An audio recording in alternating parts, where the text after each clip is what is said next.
Making the transition into a continued care facility or nursing home can be exhausting both physically and emotionally. Be prepared for those first few visits to be uncomfortable. They aren't these dingy nursing homes that people think of from 50 years ago. There's a lot of life, and frequently when individuals will make that move, they'll find that it's very appealing. Opening the lines of communication early can go a long way, and terms like retirement communities that might be unpleasant now will gradually lose their sting. Having a doctor recommend a change of living space might also help make the transition easier. I think sometimes individuals will be stubborn. First of all, they might be stubborn not wanting to talk with their physician about things because they might be concerned about some level of loss of independence or changes, imposed on them. Research shows that roughly 10,000 baby boomers will turn 65 years old each day for the next 14 years.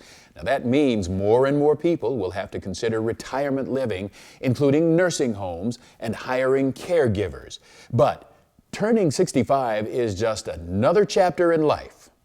When I meet with patients and families, often the medical advice is fairly straightforward, but the challenge is helping an individual who is older, who is looking at that most of their life is past.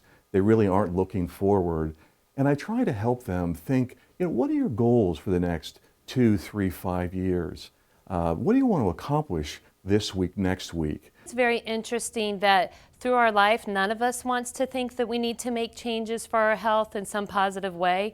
But I think the more that we hear, whether it's from friends, family members, neighbors, and maybe someone, even their doctor, letting them know some of the concerns that are being seen, that those are ways of kind of getting everyone to be more of a team in this approach.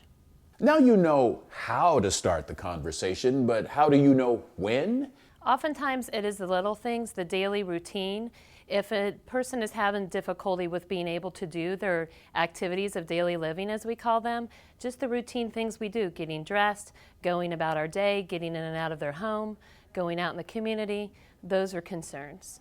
So evidence of falls, of bruises, and sometimes individuals don't want to admit that they're falling because they know that the family may be looking towards moving to a higher level of care. Looking for odors, not being dressed well, or mismatching colors and such. Looking at where is a lack of bathing. Personal appearance isn't the only clue that an elderly person might need some extra help. Weight loss, spoiled food in the fridge, or loss of strength might be signs that a loved one isn't eating, having difficulty managing medications. And finally, if your loved one doesn't want to leave the house, they visit friends and family less often, and don't attend social or religious activities like they used to. Just like other vital organs, your skin changes with age, and knowing what to look for as your skin ages is critical. Hello, I'm Brett Coldiron, and I'm here at the Skin Cancer Center to talk about your skin. You're all retired now, and you have more time to get out and have fun in the sun.